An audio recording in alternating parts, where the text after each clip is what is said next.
കണ്ണൂർ നഗരത്തിൻ്റെ ഹൃദയഭാഗത്തുള്ള തെക്കി ബസാറിലെ കാഞ്ചി കാമാക്ഷി അമ്മൻ കോവിലിൻ്റെ വിശേഷങ്ങളാണ് ഇന്നത്തെ വീഡിയോയിൽ നിങ്ങൾക്കായി ഞാൻ പങ്കുവച്ചിരിക്കുന്നത്. ശ്രീ പാർവതി ദേവിയുടെ തിരുവവതാരമായ കാഞ്ചി കാമാക്ഷി അമ്മനാണ് ഇവിടെ മുഖ്യപ്രതിഷ്ഠ.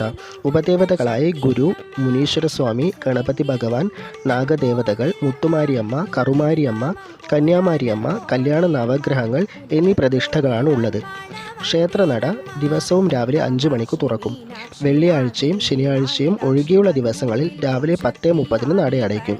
വെള്ളിയാഴ്ച ഉച്ചയ്ക്ക് 12 മണിക്കാണ് നടയടയ്ക്കൽ.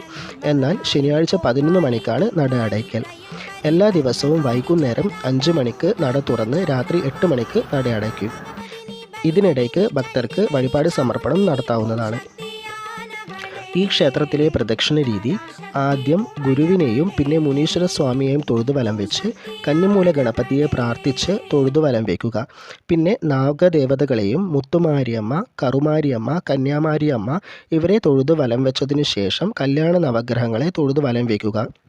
തുടർന്ന് കാമാക്ഷി അമ്മനെ തൊഴുത് വലം വയ്ക്കുന്നതോടുകൂടി തൊഴൽ അവസാനിക്കുന്നു. ഗണപതി ഭഗവാന് തേങ്ങമുട്ട് എന്ന വഴിപാട് നടത്തി ജീവിത തടസ്സങ്ങൾ നീങ്ങാൻ ഭക്തർ അകമഴിഞ്ഞ് ആരാധിക്കുന്നു. കൂടാതെ 21 ശനിയാഴ്ച വ്രതശുദ്ധിയോടുകൂടി വിഘ്നേശ്വര സമക്ഷം നാളികേര ദീപസമർപ്പണം ചെയ്യുന്നത് വഴി ഭക്തരുടെ സകല വിഘ്നങ്ങളെയും നീക്കുന്നതിനും ഉദ്ദിഷ്ട കാര്യലബ്ധിക്കും ഉതകുന്നു.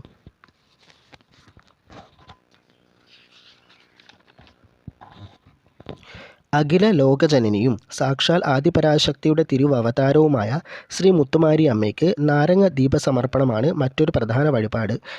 ഭക്തർ വ്രതശുദ്ധിയോടെ 21 വെള്ളിയാഴ്ചകളിൽ ശ്രീ മുത്തുമാരിയമ്മയുടെ മുൻപാകെ നാരങ്ങ ദീപ സമർപ്പണം നടത്തി 21 നാരകങ്ങൾ കോർത്ത് മാല അമ്മന് അണിഞ്ഞ് തട്ടുപൂജയോടെ സമർപ്പിച്ച് ഉദ്ദിഷ്ട കാര്യലബ്ധിക്കും സുമംഗലി ഭാഗ്യത്തിനും സന്താന ഭാഗ്യത്തിനും കർമ്മലബ്ധിക്കും സർവൈശ്വര്യത്തിനും വേണ്ടി മുത്തുമാരി അമ്മനെ അകമഴിഞ്ഞ് ആരാധിക്കുന്നു. 2026 ഫെബ്രുവരി 26 മകൈരം നക്ഷത്ര തിഥിയിൽ അന്നപൂർണേശ്വരിയായ ഭഗവതിയുടെ ഇഷ്ട വഴിപാടായ പൊങ്കാല സമർപ്പണം രാവിലെ 8:30-നും 9:30-നും ഇടയിലെ ശുഭമുഹൂർത്തത്തിൽ സ്ത്രീജനങ്ങൾക്ക് വേണ്ടി വിപുലമായി കൊണ്ടാടപ്പെടുവാൻ ക്ഷേത്ര കമ്മിറ്റി തയ്യാറെടുക്കുന്നു. വിറക് ഒഴികെയുള്ള സാധന സാമഗ്രികൾ ക്ഷേത്ര ഓഫീസിൽ നിന്നും ഭക്തർക്ക് ലഭിക്കുന്നു.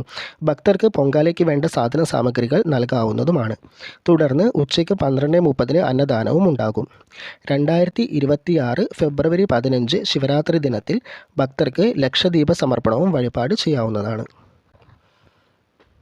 വീഡിയോകൾ കാണാൻ വേണ്ടി നിതുൻ ശങ്കരം എന്ന യൂട്യൂബ് ചാനൽ സബ്സ്ക്രൈബ് ചെയ്യുക.